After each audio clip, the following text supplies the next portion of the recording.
Good morning. Good morning. Good morning. We're live. Good morning. Joe, how do you feel? This is Joe's second live ever. The last time he went live, I believe, was 2 years ago now. Yeah, it was a long time ago. It's a long time ago. So we're here this morning. We're including you in our cozy Saturday morning. So thanks for hanging out with us. I'm going to pull up the questions here as people hop on that you guys asked and you want his point of view on. So as you hop on, good morning, Kirsty. Good morning, Ashley. Hello, hello. So happy that you ladies are here this morning. If your significant other is around, feel free to bring him or her in as well, because we're going to share all the things. We're going to grow and learn together, together forever. So Joe just put whipped cream on my coffee, so he has brownie points already. That's what you got to do. The little things. The little things. How is everyone this morning? How is everyone? Our computer, we're going to hope it doesn't die. We might have to like move and stand over at the freaking bar so it can charge.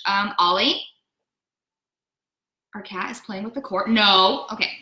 Hi, everyone. Good morning. Hi, Taylor. Hi. Hello, Kayla. How are you guys this morning? What is everyone up to? Christina, is Joe excited? Babe, are you excited? I'm so excited. He's so excited. We were laying in bed this morning, and I was like, babe, we get to go live this morning. I think the important question is, are you excited? Oh, you put it back on. Bree, yay, Bree, good morning, good morning, good morning. So good to see you here. It's so funny because we were laying in bed this morning, and I was like, babe, we get to go live today. And he was like, woo. And I was like, is this how you're going to feel when we start our podcast? And he was like, well, this is different because they see me. It's live, which is really intense, right? There's a lot of pressure, So make sure you give him love, okay? Hearts, comments, give some love. Make sure that, we're feeling the excitement from you guys too. Good morning. Yay, Bree is very excited. Cool.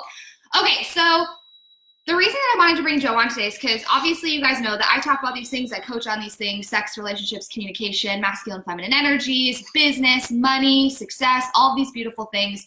I coach and talk about these subjects all day long. But what I get a lot of questions about, look at those hearts. Those are for you because we asked for them. So tip number one, ask for what you want, right? Communicate your desires. That's a big deal. So anyway, I talk about these things all the time, but it's really interesting because people always want to know the man's point of view. And I wanted to bring my partner on. So Joe and I have been together for 11 years. 11 years now, going on 12. We've been married for 7 years. So we wanted to be able to talk about all the things with you guys. So pick his brain, make him work, right? Make him work. And we're just gonna dive right in. And if you guys have other questions, please post them in the comments below. If we can get to them today before the computer dies or before our hour runs up, we will. Otherwise, we will save them for podcast episodes because we're gonna start recording those soon. Yeah, getting there. So exciting, so exciting. Okay, so, perfect. Other people are saying things. Hi, good morning, good morning. Hello, Lauren and Shannon, yay. Caitlin and Amber, amazing. Amber Gardner's on. Hi, Amber. Hi, Amber. Hi. Sending all the freaking love. Oh my God, you two are too cute. Thank you. I love him. He's home. And this is Charlie. This is one of our little nuggets. So he's gonna hang out with us today too. Okay, so let's dive in. You ready? Yeah, let's do it. All right, babe. Madden wants to know, from his perspective, when you want to bring up sex and intimacy, for me at least, I get nervous and uncomfortable. But does he have any advice or opinions from a man's point of view to kind of put those feelings to rest? So basically, Madden wants to talk about sex and intimacy with her partner. She's talked about it in the group before, but it makes her nervous and uncomfortable to bring up the subject. So from a man's point of view, how can she bring up the conversation to ease some of that nervousness? I mean, I think at the end of the day, you're just going to have to talk about it. There's nothing, I don't think that, if I didn't know that you want to talk about it, I don't think there's anything that I'm going to be able to do to help ease that, So say we weren't connecting sexually or intimately. Would you want me to bring it up? I think if you were the one that was recognizing it and then you were the one that knew something needed to change, then yeah, you're gonna have to bring it up because he's probably thinking it, but really has no idea what to do or how to do it. That's kind of what I think too. Yeah. I feel like it's always been me that's had to bring that. I mean, yeah, because I guess if as a dude, and I guess me personally, it's just kind of like, okay, whatever, this is how it is. Just have to figure something out. Yeah, which is frustrating because like be the fucking man and like, come on, tell me what you want. But it's, I mean, and I remember too, we've talked about this before, like for us, you told me I shut you down so many times that you just like curled into a hermit. You were like, I don't want to talk about it because like I'm not even gonna try anymore because it's pointless. I mean, yeah, if you go to try to open the door and it's locked, and you do that so many times, eventually you're just gonna stop trying to open the door. Look at that metaphor, that analogy. So for her, like how, like, okay, so now thinking, so she needs to bring something up and she needs to talk about it, which if your man is watching this, guys, like, I mean, bring them into this conversation because I do think it's important for both sides to be bringing things up. But what would you, like how? Well, then, I guess maybe then don't, if you're uncomfortable and you're looking for some assistance from him, maybe just don't come right out the gate with a full-blown conversation. Don't, dive headfirst into, that whole issue because it can be a touchy subject and it can be a sensitive topic, especially if this is the first time that you guys are really like talking about, your intimacy and your all that stuff.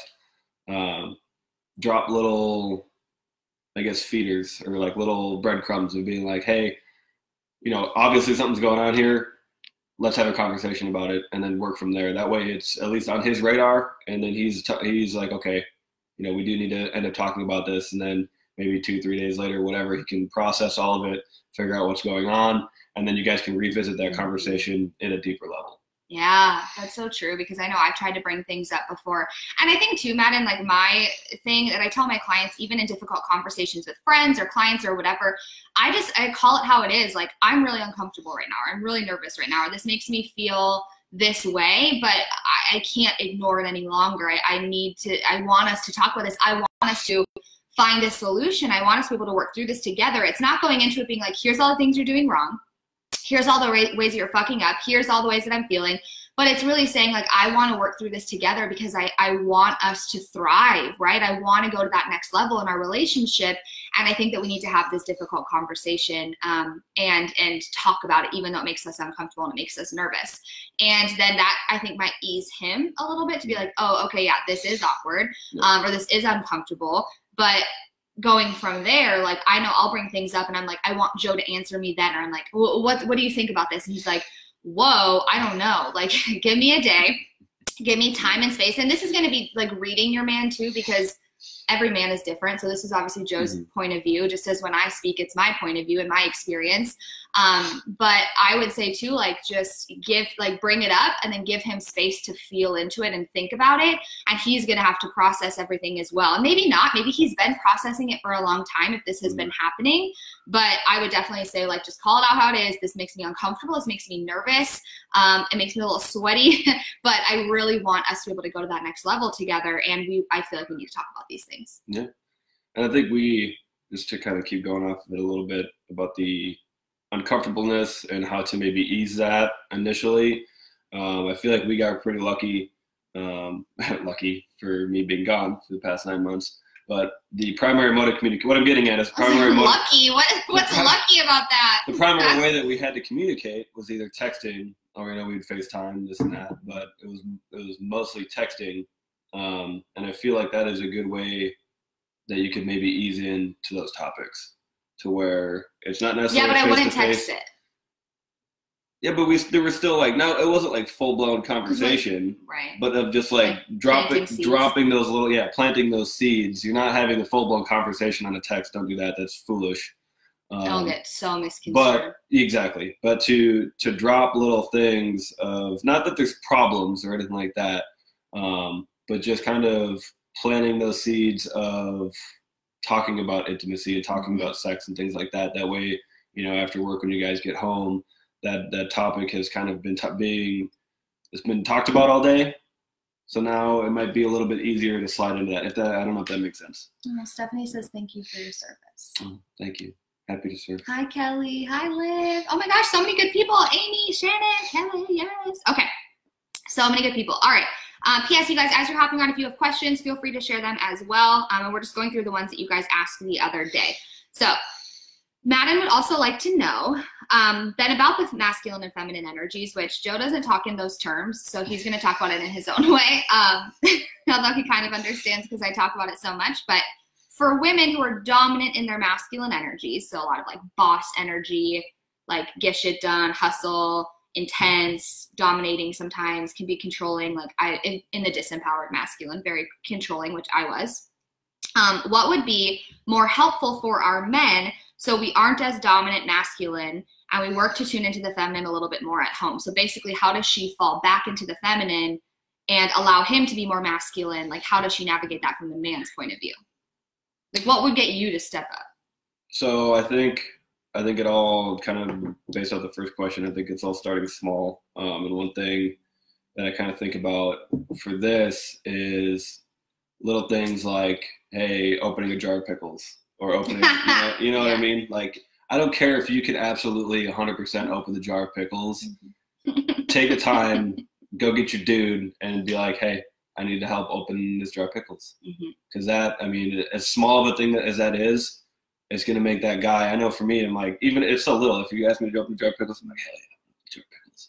I'm going to save the day and open the jar of pickles. And it's a little thing.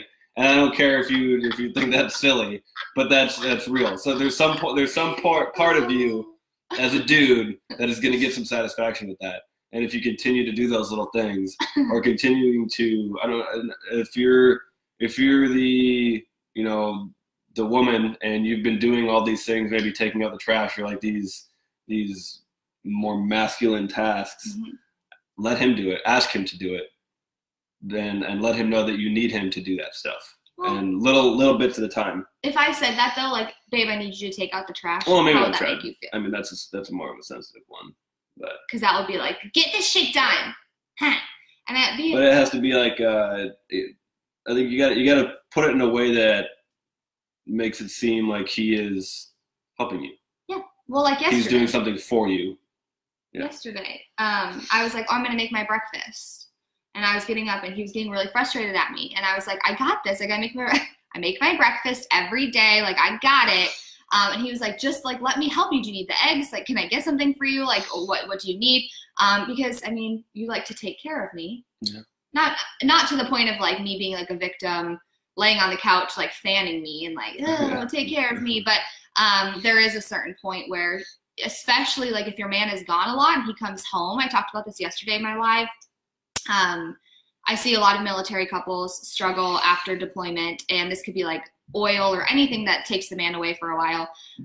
And the man comes home and he doesn't know where he belongs because you've been doing things by yourself for so long that you just keep going in that routine and you don't find a way for him to fit back into it. And that's what I explained. Like the week Joe got home, like it was the highest of high emotions. Like we were so fucking happy and excited and on fire, and we were just so like into each other. But then there comes the period of like, okay, now what does life look like? What is the new normal?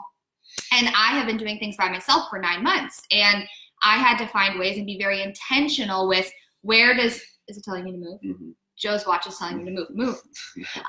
It was like, I had to find ways to bring him in. Like, where does he fit back into the household, and how can he take care of the things again? Can I go get my oil changed? Yes, but he likes cars. So I make sure that he is like in charge of the car stuff and I trust him on it. And you know, little things like that I can have him do, like helping me make breakfast or opening the jar of pickles, little tiny things. And someone actually messaged me yesterday and said, hey, I've been in the masculine for so long. I've been doing all of the deeds. I pay the bills. I initiate sex. I initiate the conversations. I'm getting the shit done all the time. Like I run the household. I run the relationship. And I'm scared that if I fall back, things are going to fall through. And my point of view was like being totally transparent. Things might have to fall through a little bit. Do I think you should just fall back and give him everything at once? No, because that's probably going to overwhelm him, especially if it's been like this for years. But we all say we want a man. I want a man. Well, if you've been being the man, he's going to have fallen back into the beta role. So little things that you can start doing. Give him one thing, or ask him to do one thing, or say, hey, can you start being in charge of this? Or I'd love to have your opinion on this, or I'd love to have you do this, or what about whatever, and just start little. And it might have to fall through the cracks. Maybe a bill's paid late, or things get fucked up with plans, and he's like, oh shit, this is a lot. I need to be more intentional with this. It's the same thing with our clients. My clients have to fail sometimes. I can't save them and rescue them from everything just because I can get it done quicker and it's easier if I just do it all myself. Same thing with my assistant. Things fall through the cracks sometimes when we're navigating things. And even though, yes, I could be quicker and it could be easier for me to just do it myself, that person's never going to learn, and they're never going to be able to find their spot. So with your man, like you said, little things, and just know that like he'll start to take on more when he sees how you even react to that, right? It's like this, men are experiencing life through us. They're responding to us all of the time. So when you start shifting these things, he's going to start shifting, and he's going to try to find his place in it all, because you've intentionally created space for him in that. Because your man wants to be the man too, but if you've been the man for so long, he immediately fell back because he doesn't want to rock the boat. It's not worth it. He doesn't want to like upset anybody. At least that's what I saw. Yeah. Absolutely. Anything else to that? I think so. I think you covered it. Oh, Kelly says, I'm curious how Joe feels about the fact that Olivia is so sexual. It's caused issues in our marriage before with the fact that I'm so forward. He even told a counselor once that I'm too aggressive as far as sexually. Well, it hasn't always been that way. No. No, it hasn't. Joe is definitely the more sexual one. I literally, you guys, I told someone this yesterday. I don't mean to cut you off, but I for the first few years of our marriage, I was like fine without sex. I was like, I don't need it, because I was so turned off of my body, and my body created a lot of shame for me, and sex was very shameful for me, and being touched was like brought me shame. Like I wasn't in tune with myself. So I was like, don't touch me.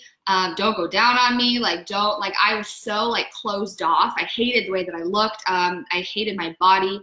And so of course, like sex was a very vulnerable, transparent thing for me. So it hasn't always been that way. Joe has definitely always been the more sexual one, but how have you felt, I guess, as I've stepped into that this last year? When I started working on that more. How did I feel about it? I mean, good, I guess. Okay, so let's go to Kelly's question then. If she's more sexual and her man isn't as sexual, like what advice would you give? Well, I think it all comes down to kind of, you mentioned it before, of just reading your partner, and recognizing how he is or how she is or whatever when it comes to that topic. So if you know that he's not a very sexual dude and maybe is a little bit more reserved in that, theme of conversation or anything like that, don't, come out of the gate with whips and chains and shit like that. You got to ease into it with him. Joe's around blueprint is pinky. But it's just, it comes to recognizing, his boundaries and his limitations, and adhering to those. Even if you're super sexual, you're gonna have to pump the brakes a little bit and make sure that you were walking with him through that, not leaving him and dragging him through it. If that makes sense. Well, yeah, because I guess if we could reverse it. So getting married, you were much more sexual than I was. So Kelly is in your shoes. Yeah. I was in her husband's shoes, where I also was like, he just like, what's happening? Like, he wants sex all the time. Well, I think it's like recognizing that if your partner doesn't want to do something, just respect that and be like, okay, and maybe we'll come back to it later, or we'll just, not do that right now. Well, I think too, bringing in even a third party, is bringing a therapist in helpful or whatever, because there might be underlying things like there was for me. It wasn't that I really do believe at the end of the day we're all sexual beings. I think sex is such a beautiful art that we all have the ability to experience, right? And it's a beautiful, deep, passionate, spiritual connection between two people. When Joe and I aren't having sex, like we're totally like on different pages. We're not connected. We're arguing. Little things get to us. We start like butting heads a lot. It's a really weird energy that happens. And I think that when we're turned off sexually, there's something underneath, whether it's, for me, it was a lot of shame, a lot of old stories, a lot of how I was raised, a lot of what I had made my body mean, the years of abuse I put my body through eating disorders and body dysmorphia and being obsessed with my body, and hating it and abusing it. And, you know, for men, it could be similar things. You know, for some of us, it could be trauma or, you know, anything that we might have been through that has caused us to turn ourselves off. And that's why I think even therapy can be beautiful, or working with a coach. If it's trauma, I definitely recommend therapy. But you know, working with a third party to start to uncover it, you know, because at the end of the day, in a marriage, in a partnership, both of our needs have to be met. And if I was turned off and we weren't having sex for the entirety of our marriage, like we don't believe in divorce personally for us. Like that's just like not a thing. So it's not like, correct me if I'm wrong, you never thought of like leaving me for it, but he wasn't fulfilled and at his best. And I wasn't. And so I seeked help, or sought after help, whatever. Good enough. So I literally found a coach that embodied her feminine so beautifully and had this very beautiful but graceful sexuality and sensuality about her. And I said, I'm working with her.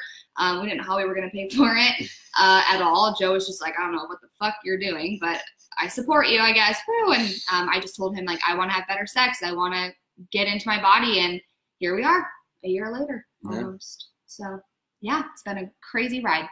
Bree says, I'm curious, how do you keep that new love feeling alive? If you've lost it, what are some ways to get it back? I mean, I feel like for us, we kind of have I don't want to say advantage again, because it involves me being gone. But I think that, you know, we get a little bit of a cheat in there, and I'm getting to it. Okay. We'll get there. Okay. Jeez Louise.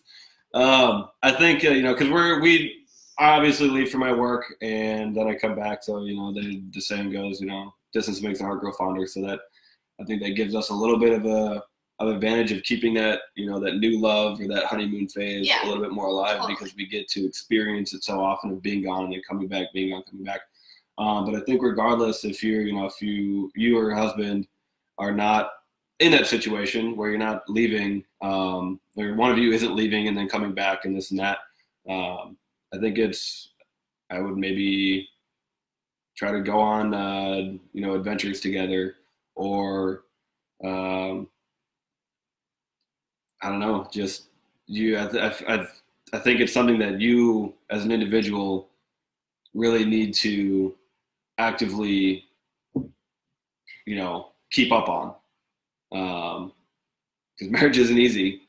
And especially in a stint where I have been home for a long period of time, like eventually that new love is going to wear off. There's nothing that you can do that is permanently going to keep it around. It is going to go away. Well, it's biological. It's scientific. Yeah. Like the oxytocin in the honeymoon phase is like it's naturally overproducing oxytocin. So you're having all these feel good things. So I think that's true. Like trying new things together, experiencing new things together. I mean, we get in ruts where we just are like Netflix and wine and takeout, like on the couch, and then it just becomes very like roommate feel. Even if you're having sex, sometimes it can feel very roommatey. So try new things, go on adventures. I think another thing that I personally would recommend as well is create the distance. So take yourself, you know, Bree, to a hotel for a night by yourself and spend the evening alone. You know, it's do something like that, or do things separately. So we also get into a rut where, especially since we move around so much and we're the only people we know wherever we go usually,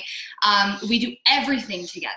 So we've been very intentional with creating, like Joe has his own shit. He does his own things. And as much as I want to like be on him 24/7, like it's actually really powerful and really good for us to be able to have separate things. So he does his thing, he has his friends, I do my thing, I have my friends. And of course we have friends together and we do date nights and double dates and fun things like that. And we go on trips together and whatever. But I know if I'm with him, even though I want to be with him 24/7, if I'm with him 24/7 and I have nothing of my own, it actually hurts us in the end.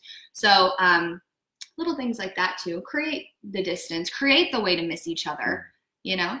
Yeah. I think at the end of the day is that no matter what, you're going to have to actively, love your partner. Mm-hmm. It's just, you have to. There's going to be days where it seems forced or, whatever, but you chose to marry that person or you chose to be with that person if you're just in a relationship, whatever. You have to make the effort. It's not going to come by itself, Yeah. You got to put in the effort. Yeah, it's just that. It's effort. It's every single day I choose him. It's not something that is just like, oh, we're going to be together forever and like now we coast. It's the same thing in business. You hit that 20K month and then you're like, fuck, I got to keep showing up for this. I got to keep doing this, and it's knowing that it gets to keep getting better and better and better. I mean, year 7 is like our best year yet. It just keeps getting better because we're intentional about it. I grow in my own ways. He grows in his own ways. We grow in our ways together. We're both committed to it. For us, like, divorce isn't a thing. Like, we're not allowed to use that word. You do use it sometimes, so it's a joke. I do not. What? No, that's something that's. I'll say things like, Charlie, do you want a new dad? Yeah. Charlie, like our dog, because Joe's gone all the time. I know, it pisses him off. Don't do that. Would not recommend. Okay, Sierra says, I would love for him to talk about how he felt before you switched more into focusing on him and your feminine energy. When you were so focused on your business and the masculine, how did he feel and what did he do about it, if anything? I'm in the process of switching, but I don't know how to get my man to see the shift and acknowledge it because he's so stuck on how I've been for the past couple months. So when you were all business focused, like boss, yeah. And then I'd bring that boss energy home. Like sex is a chore, to do, busy, yeah. go. How did I feel? Yeah, how did you feel when I started focusing more on the feminine, or I started focusing more on the softness and the flow and easing, like falling back, letting you be the man? How did you feel about it? Did you notice anything? Would you have liked me to talk to you about it? Is it just more like me doing it and you responding to it, or? I mean, I think so. Leading up to that point, for us at least, there were many conversations, whether some were heated, some weren't. Just about when you always being on the phone, always working, always doing this, yeah. And there was no time for me. So there was I feel like a lot of build up to that transition for us. Mm-hmm. So I think it was refreshing seeing those little changes. I can't really, fully recall how everything transpired. But I think they told you. I mean, I think so. And I think it was just through multiple conversations of like, hey, when it's, make those business hours, or when you're saying you're unplugged, actually be unplugged, put the phone down, stop being, a business owner for a second and, let's hang out, or, things of that nature. And I think that really helped. I guess like even thinking back to when I first got into like network marketing, for example, almost 5 years ago now. And I started going on all the trips and reading all the books and being on all the calls. Like, was there ever a period where you were like afraid of me outgrowing the relationship, or me having so much of my own thing that you didn't know where you fit, or? I don't know if there was so much of like you having too much of your own thing, just because of what I did, what I still do.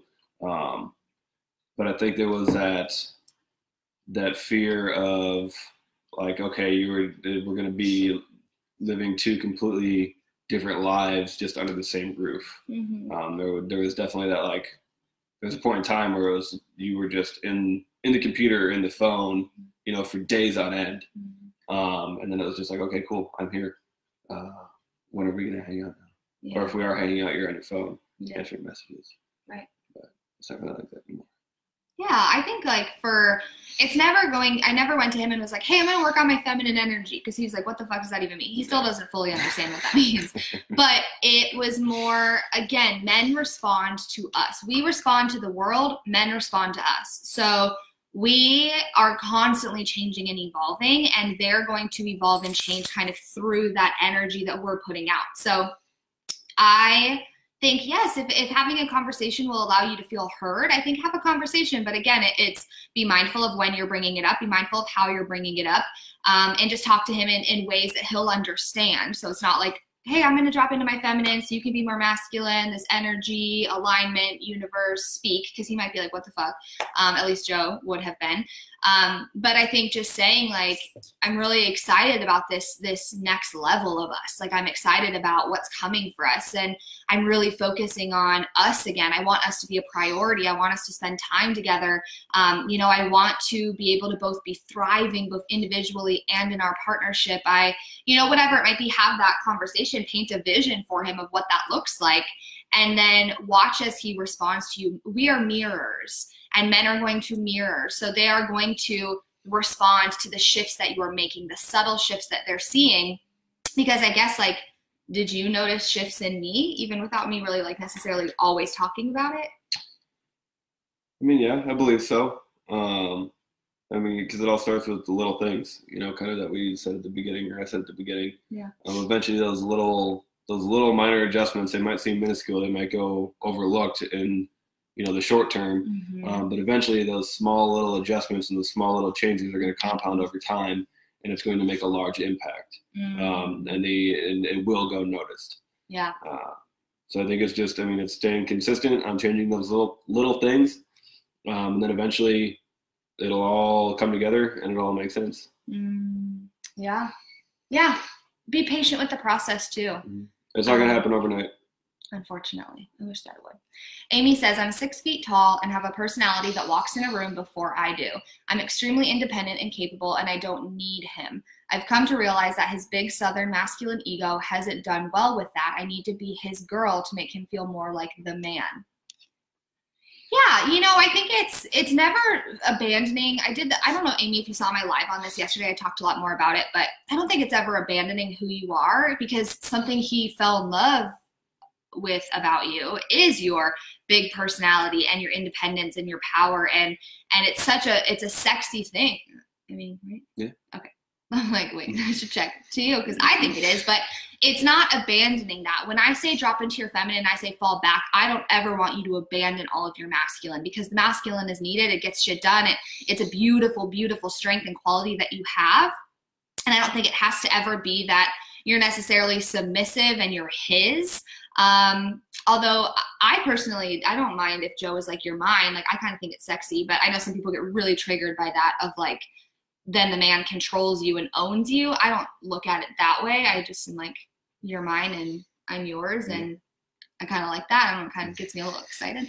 But I think, yeah, like just falling back a little bit, and not in the sake of for his ego necessarily, but to build him up. Like, men, again, they want to be wanted and loved and appreciated and valued, and they want purpose and meaning, and they want to know that they matter, that they're needed there. And of course, you can open the jar of pickles by yourself, but I think it's such a beautiful thing when we can kind of play back and forth, because how would we feel if the roles were reversed and Joe wasn't allowing me to drop into my feminine, and he wasn't, you know, honoring certain pieces of me? How would I feel, right? Like, I want to know my place in the marriage just as much as he wants to know his place. I want to have purpose and meaning in it as well.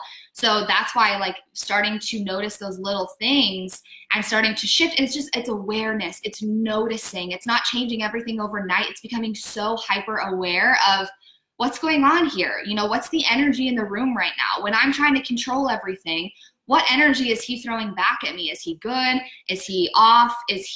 Are we arguing a lot? Is there a lot of tension? And just being aware, and then starting to play with it. It's like a game. Play the field. It's a game. It's just a fun way of you starting to notice and then seeing how you can build him up. Like, I love to watch Joe get to do his thing. I love to cheer him on. I love to watch him in his purpose. I love to support him in that. And in turn, he does the same for me. You just have to be aware of that in the moment. She also said, where did you say it down here? As you're speaking, I'm realizing that my masculine side has been a method of protection of sorts. 100%. Yeah. It is for a lot of us, right? So I think too, it's realizing you're safe here.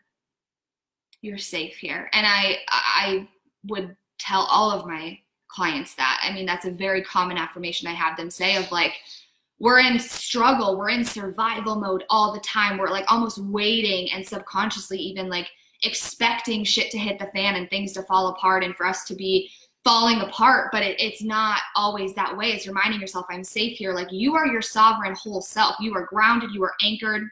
You have everything you need within you in this exact moment. I love this man more than life itself, but if something happened and he wasn't here, I have to know at the end of the day that I am safe, I am okay, I've got this, I'm good, and I remind myself that all the time, and then I get to play with him, and I get to include him in that. But at the end of the day, it's reminding yourself you're safe here. You can let that guard down, you can let that wall down, and does that sometimes open you up to get hurt? Yeah, it does. It does.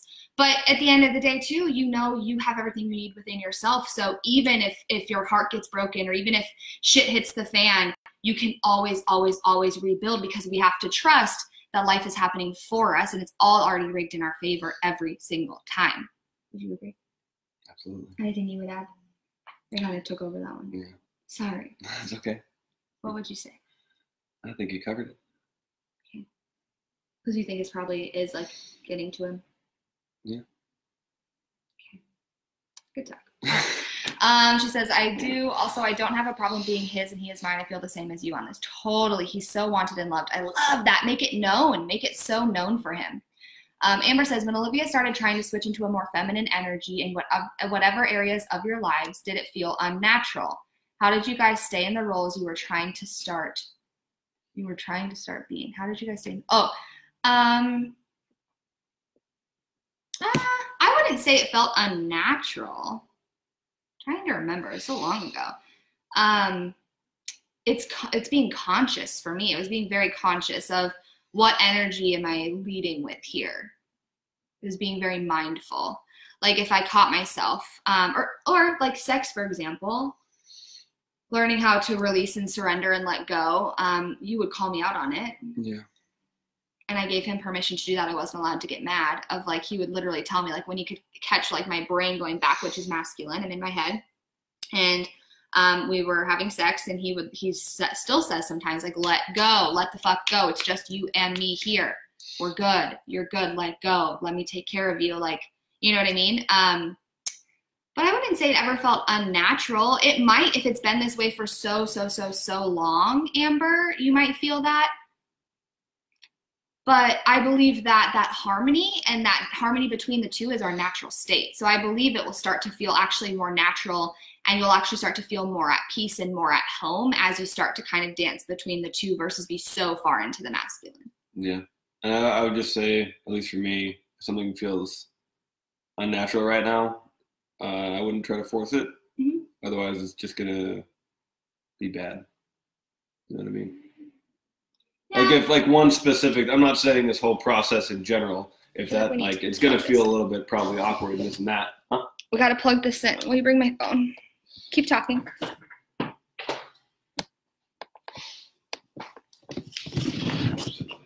Yeah, we have to. Okay, sorry, keep going. Sorry, guys, the computer is dying. The people need to know.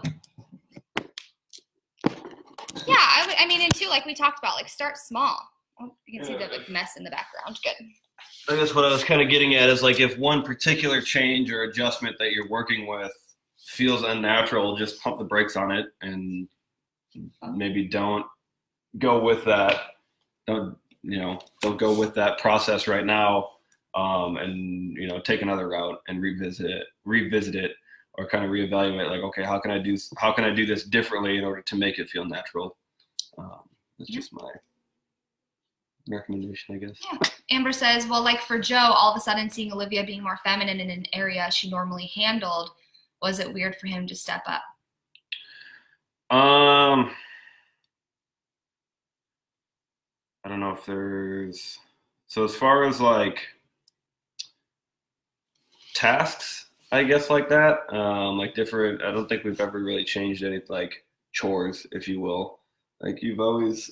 Look at her on the camera. Yeah. Sorry. I think maybe don't necessarily start with tasks of like taking care of, you know, stuff that needs to get done, like bills or chores or anything like that. Maybe put the ball in his court of being like, hey, you plan a date, or you plan something for us to do.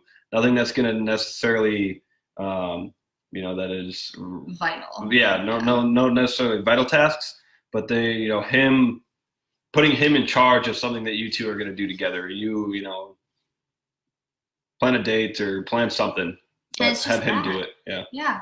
I mean, a lot of my friends are dating right now, and that's another thing too. Like, let the man plan the date. I know we can handle it. I know we want to like show how independent we are, but especially when you're dating and when you're in the beginning stages of your relationship, you've got to fall back because the alpha is going to freaking the fuck out. And I'm not saying abandon this side of you, because once you're in a partnership and you know each other better, let him see your alpha. Like, I mean, Joe likes to see me do my shit, you know, and he's turned on by that. He thinks it's sexy, but there's also a time for me to fall back and to be more feminine and to let him be the alpha. And it's just, again, it's noticing, it's awareness, it's creating the awareness there. So yeah, Amber, I would definitely say like start with one thing, and maybe it's not paying the bills. I mean, I pay all the bills. Joe doesn't pay the bills. Nope. He doesn't want to pay the bills. Shit wouldn't get paid probably. I've always paid the bills. So it's just little things. For me, I started the feminine of just being aware when we were together, just the energy I was bringing. So like letting him plan the dates, letting him make the decisions, picking where we're going to dinner, you know, just being more. It all started with me. I guess, like, let's back it up for a second before I go to these last couple questions. It all started with me. Me being feminine wasn't like just changing everything in my relationship. Me being feminine was, how can I love myself? What do I need to do to take care of myself here? Sitting on the floor. So like little things, like I was so ashamed of my body. So how can I start to love my body? And I'm still in that process. There are plenty of days I hate my body. There are plenty of days I look at myself and I'm like, oh my God, how could he ever touch me?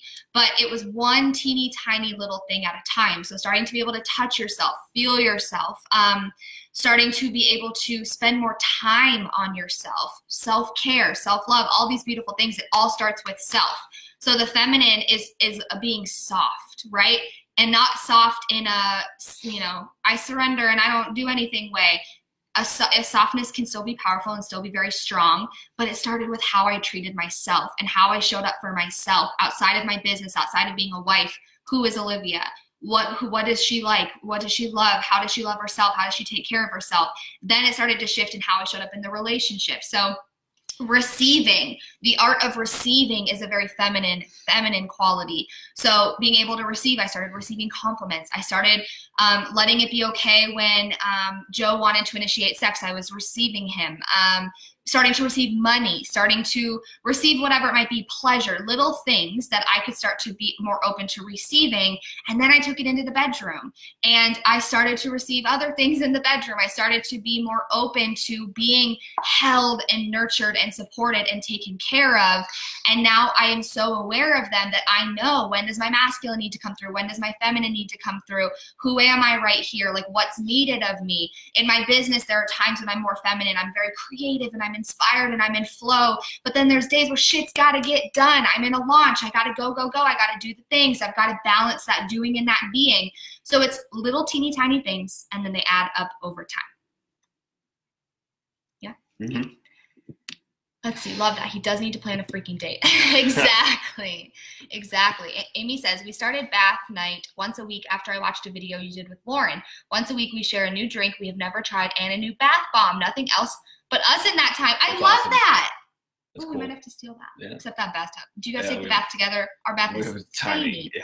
Tiny. I'm like in the bath and I've got like knees up and I'm like, this is the most unattractive, like, what's happening? We'll just take turns. P.S. You guys, this sweatshirt is supposed to be a crop top and I got way too big of a size. So there's that. All right. Mara, correct me if I'm wrong, says, what about men and their feminine energy? How can we be supportive of that side of them? I'm sure it's different for every guy, but how can we show our love and appreciation in a way that they will receive well? So like feminine, soft feelings. And supporting them. Yeah. Just listen to them and validate what they're feeling. So simple. Even if you don't agree with it, still just be like, okay, I recognize that. If you agree with it, cool, go along with it. If you don't agree with it, talk about it. Yeah. Yeah, I think that's so true. Well, it's like little things, like I said. Like, I love this man. But he talks slow. He's methodical. He's thinking through his thoughts and his feelings. And like sometimes he'll take a bite of something and then he'll be thinking about it for a while. And I have, of course, I want to fill the space. And I'm like, I have something to say.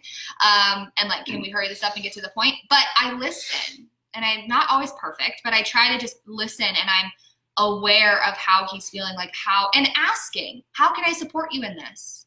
What do you need from me right now? How can I support you? We want them to ask us that, right? Be the mirror, ask for it first. So I'll ask him, how can I support you? You know, not always just giving your advice or your opinion back, but do you want to hear what I think? You know, well, how does that make you feel? Whatever. And just be open to what they're saying, and don't get mad when it's not what you want to hear. So give him time too. If he needs time, give him time. Because there will be, at least for me, there'll be plenty of times where something will happen or something come up, whether it's good, bad, indifferent. I don't necessarily process it the best way right away.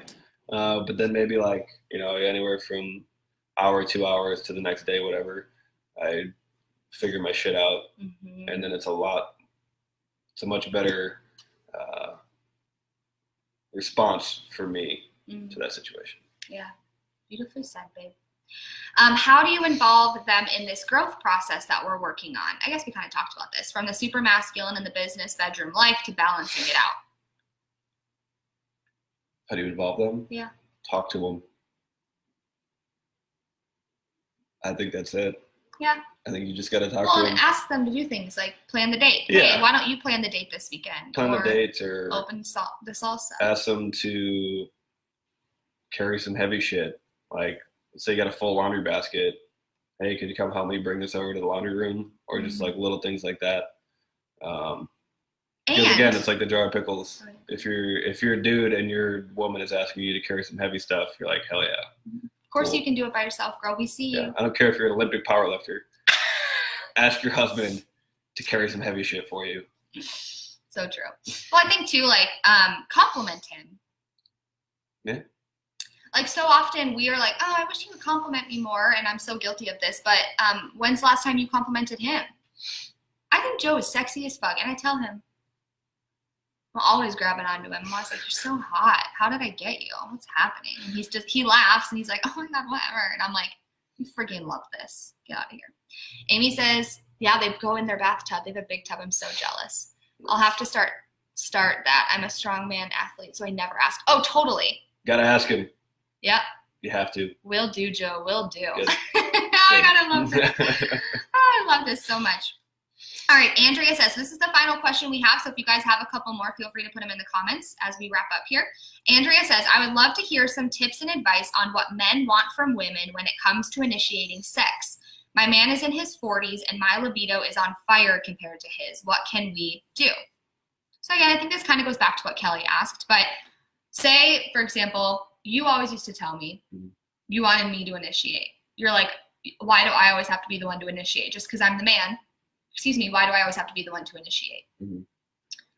What do men want? I mean, personally, I guess it depends. I don't know. Either put on something nice and surprise him, you know, something a little promiscuous. Taking notes. Or just, I mean, don't like physically jump on him, especially if he's not as, you know, on fire as you are. But, you know, maybe if you're sitting on the couch, you know, sit on him and start kissing him or whatever. Or sit on him. Sit just, on his face. Just kidding. I mean, what am I trying to say here? I'm trying to work through my thoughts. Oh, Kelly.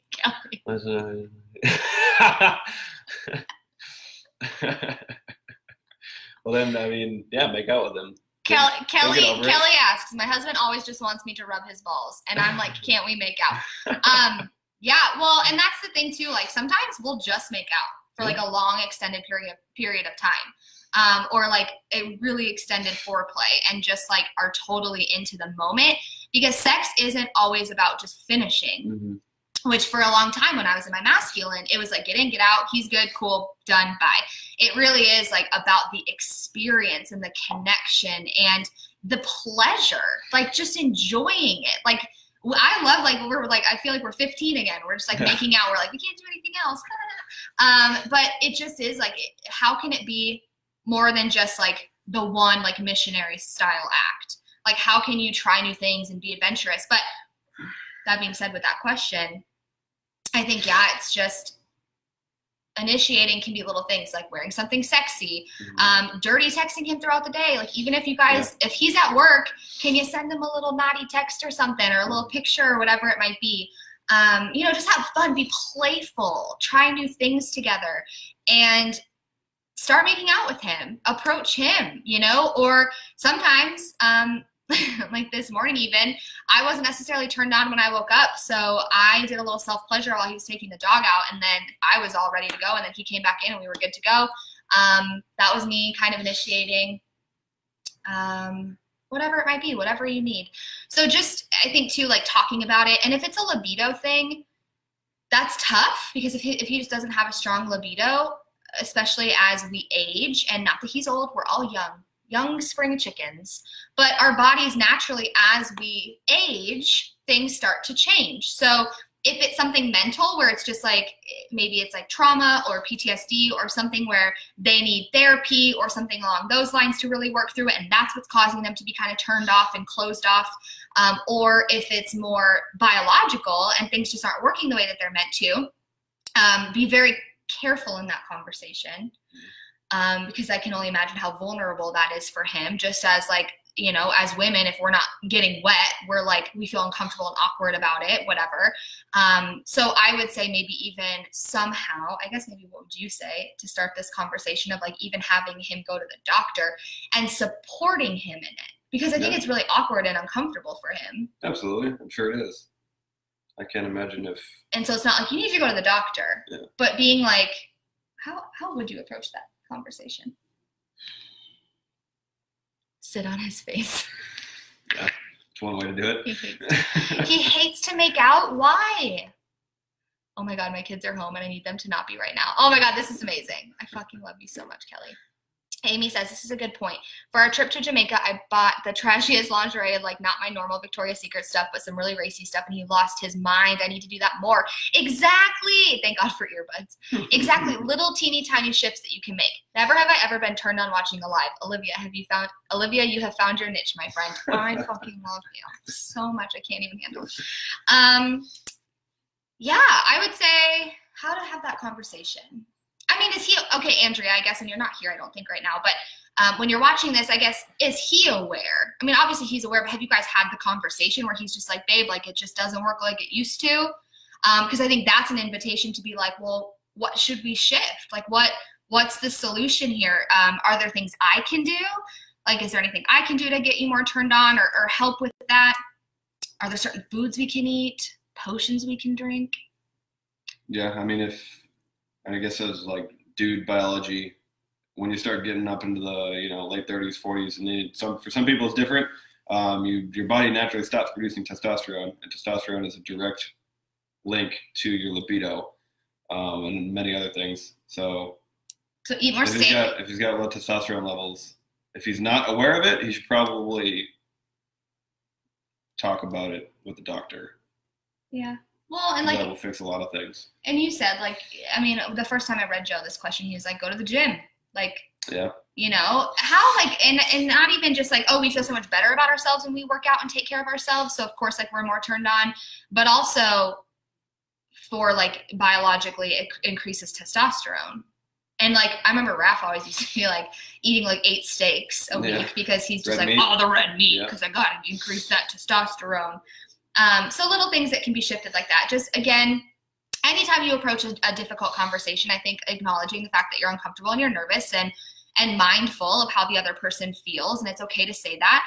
But also, I think just always talking about it on your end. Like, don't ever put anything on them. Like, you're doing all of this, or your libido is off, or whatever. It's, hey, I'm feeling this, and I'm wondering how we can work through this together. Like, what can I do to create a shift here and take full responsibility, ownership of yourself and how you're showing up to it, and creating a soft space for him to land, to have the vulnerable conversation. Men are obviously, most of the time, again, this is very stereotypical, but it tends to be where you don't necessarily feel super great talking about your feelings all the time and like love a good vulnerable conversation. As females, especially in this space, we've been doing this personal growth work for a while now. We're comfortable with it to the extent to, yes, I'm still nervous, but I'm not uncomfortable telling you how I feel. Like, I'm ready to be very open about it right now. But I think it's going into those conversations, and when you're in your feminine, so whatever you got to do to drop into your body and drop into your heart space in that conversation, to hold space for him, and a soft space for him to feel open to opening up to you. When you're in your masculine, he's not going to feel comfortable being vulnerable and coming undone before you. But if you're in that feminine, you're giving him that soft space to land, and you're able to almost hold him in that, he's going to feel much more open to being open with you. Absolutely. Cool. Does anyone else have anything? I love this so much. These comments are so good. Shannon says she loves our chemistry. We have chemistry, babe. I love it. I think we got to everybody. Being intentional. Yes. Uh-oh, but it's like freezing because there's so many hearts. Does anyone else have anything as we wrap up? This was fun. Should we do this again? Oh, are you asking me? Or are you asking them? Anyone. Yeah. Someone respond to me, damn it. We're about to do this a bunch more. So yeah, if you guys have specific questions or topics about any of this stuff, any of it, definitely let us know. Send me a private message or post it in the group. We're going to go live more, but we're also starting our podcast. So there's so much to talk about there. Lisa says, I'm loving this conversation so much. I'm lurking because I'm single as fuck and don't necessarily have any questions, but literally loving all of these talking points. Ooh, thank you. I'm so happy you're loving this. Bree says, this was fire. Do you have any recommendations? I know we've been out of the dating game for a long time, but any recommendations for someone who's single as fuck and ready to meet someone? For like, as a man's point of view? You guys are amazing. Oh, I love this so much. I guess don't forget to, I feel like the best thing that I could say, I mean, I'm not really in tune with, obviously we haven't dated in years. Yeah, it's fine. Since the day you asked me to be your girlfriend, that snowy day in December of 2007. I just feel like in this day and age with, you know, the digital age, if you will, don't forget to talk to somebody to their face. You know, don't get caught up, or even on the phone. I feel like texting or any sort of digital communication like that can lead down some very nasty roads, especially if you don't know that person. If that person doesn't know you, you don't know that person. Everybody has a certain way that they text, and a certain, you know, if you're sarcastic, or if you have some other little sort of communication, you know, little quirk, I guess is the best way to put it. If somebody's not aware of that, it can get easily misconstrued via text messaging or anything like that. So don't be afraid to call a person, or, you know, have like just talk to them, get to know people. Go out, and meet in real life. I mean, apps are beautiful. I have so many friends on dating apps, and I think that they're a great way to meet people. I even told my younger brother, I'm like, you need to get on a dating app. Like, we need to get you a wife. But I think it's just not spending so much time texting that you don't ever go out and like making prejudgments before you even meet the person. I think like going out and being with them and being in that energy, because energy doesn't lie. So you'll be able to sense it and feel into it too. I don't know, maybe that's just the old school me, because I mean, when we met, texting was a very new thing, and we talked on the phone all the time. Yeah. But we also hung out like every day. Yeah. So it's just get away from. We were also in high school. So. Get away from the effing text messages. Yeah, they can just be dangerous. I mean, I even am like, babe, are you mad at me? And he's like, what the fuck? No, I didn't use an emoji, and I'm a very overanalyzer of text messages. There. Exactly. And we know each other like the back of our hands, and it's still. I'm just like, what did I do? What did I do? Yeah. Becca says you guys need a podcast of you two. We're starting one. It's gonna happen. Except for we wanted to call it Married AF, but apparently that's trademarked, and there's already a couple that says Married AF podcast. And they're like not as cool of a couple as we are. I mean, that's me judging them, so I probably shouldn't do that. Joe, what did you think of the brunette? I love it. She looks great, doesn't she? Thanks, babe. So right. Plus the vibration of your voice can be its own attraction, Amy said. Yeah. Ooh, yeah, I love that point. So true. Absolutely. Such a good point. Energy is everything. Totally. Well, and it's interesting too, because even like as a business owner, get on live video, get on podcasts, like make YouTube videos, whatever it's got to be, get your voice heard, because the way that you speak is specifically attuned to your ideal client's like soul. Your soul knows that their soul needs what you have to offer. You have a solution, or you have an energy or something that they need, and they're like waiting for it. It's almost like the sirens, right? Like back in like the is it in mythology? Like the sirens, they're like, oh, like it happened on Vampire Diaries. That's where I first heard of them. But they sing, and it's like something in them is like, oh, that sound, I need to go be a part of it. And it's the energy and the sound and the vibration and all of it together. So get out and speak your voice. Your people need you. I love guys' voices. Oh, I love that. I like your voice. Thanks. Cool. All right. We love you guys. Thank you for hanging out with us this morning. Thank you for the most incredible questions. If you have more, again, direct message me, post them in here, whatever it's got to be. Watch this with your man if he is open to it. Watch this with your woman if she is open to it, whatever it might be, because we are going to keep talking about this shit more and more and more. And we want to know what you guys actually want to hear. And if you are wanting to dive deeper into this work, Joe is going to be making some appearances in my Becoming Sovereign program that starts next Monday, the 28th. I didn't know about this. It's my lowest cost offer that I have. I just added a new payment plan to make it super, super doable for most everybody. And we're going to dive into all of this work on an even deeper level together. And you get lifetime access to all of the training. So right now there's already 10 hours worth of content in there. And there's going to be even more. We're going to do some live coaching in there. It's going to be so much freaking fun.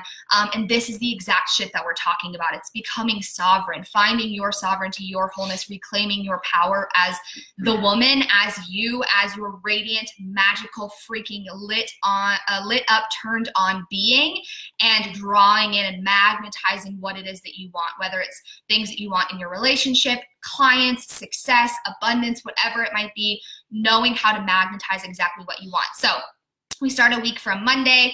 Let me know if you want to be a part of it. The payment plans are awesome, awesome, awesome. And the retreat as well. There is sex coaching that I am being trained on right now. And I have 2 spots that I get to give away. So if you are interested in an in-person experience, unfortunately, he will not be there. He will be in a school, but it's going to be amazing. It's in Costa Rica. And if you have questions about that, I'm doing 15-minute phone calls through the weekend as well to dive deeper into that with you and walk through anything that's holding you back from it. So I love you. And if this was all you wanted and you got what you needed today, you got your fix, go enjoy some morning sex, have fun, enjoy your day, enjoy all the presence and pleasure and magic that this weekend has in store for you. Any final words? No, keep an eye out for the podcast. It's coming. And if you have name ideas for us, let us know. Yeah. We're stumped. Yeah. Because Married AF is taken. Bummer. Oh, and Charlie says goodbye. We love you guys. Have the most incredible day. Thanks for being here again. And we will see you guys super soon. Bye. Guys.